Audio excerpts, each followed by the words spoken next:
The Fairies tell us about generosity. Story by Aleix Cabrera. Illustrations by Rosa Curto.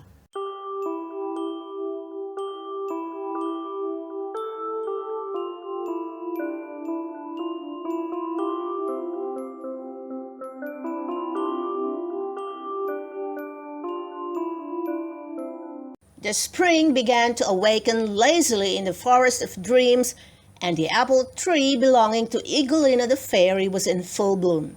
This year it will surely bear fruits, thought the fairy. The tree is already quite big. The fairy dreamt about everything she would do with her apples and wrote it down on a parchment. When they ripened, she would gather them together in piles and eat one whenever she felt like it. She would make juices, compotes, jams, and cakes, but she would leave all this in the hands of the cooking fairy, who manages better among saucepans and ladles. Suddenly she heard a crack a bit higher up. Eaglina fluttered up to the treetop and found a pair of little birds building a nest on a branch. "What are you doing?" she asked them with a worried look on her face. "Haven't you realized that you're ruining the leaves? You'll spoil my harvest! Go away!" The birds went to find another tree without saying anything, and the fairy breathed easily once again as she caressed the tenderest leaves of her apple tree. After a while she heard another sound from below. Scratch, scratch!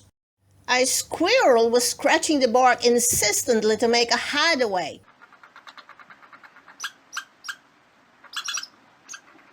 The rest of the family was carrying loads of junk. They had come to stay, and with so many holes, the apple tree was going to look like a piece of cheese. "Go away!" shouted Eaglina, annoyed. "If you continue to make holes in the trunk, the apple tree will get sick and won't give any fruit in autumn, and without any fruit, there'll be no apple pie or juice." So the squirrels packed their bags and went away sadly. Not even 3 seconds had gone by when the fairy heard yet another noise. Creak, creak. She glanced around and discovered what it was.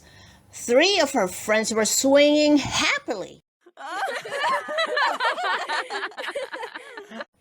"3 of you at the same time? No, you'll damage my apple tree," shouted Eaglina. "The game's over. It's my swing, and from now on, I'll decide who gets on it." The friends fluttered away towards the riverbank, while Raclette, the cooking fairy, turned over the thicket near the trunk. She pulled up sprigs of lavender, thyme, and rosemary. When she noticed Eaglina's distasteful glance, she commented, "The pantry is empty, and I'd like to prepare a soup." "Well, you'll have to eat something else. My apple tree is very delicate, and I don't want anyone to go near it."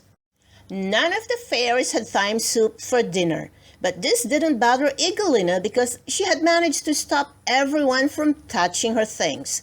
She swung happily, thinking about her apples and the great autumn harvest. However, this summer was eternal because when you are on your own, time passes very slowly. Eaglina had begun to miss the games, the laughter, the bird song, and the buzzing of the insects.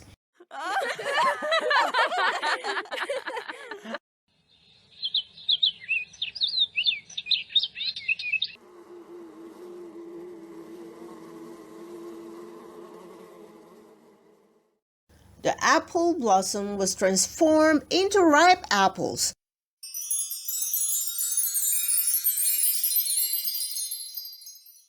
In spite of this, the fairy felt sad and very lonely. It had been a long time since anybody had swung in her tree, and now she had nobody to share her secrets, dreams, and apples with. She had been very selfish. Without giving it any more thought, she fluttered her wings and went to say sorry to everyone. Later, they organized a party to celebrate the harvest, and the fairy was happy because she was once again surrounded by smiles, music, and chatting. Apple pie certainly tastes better when you have somebody to share it with.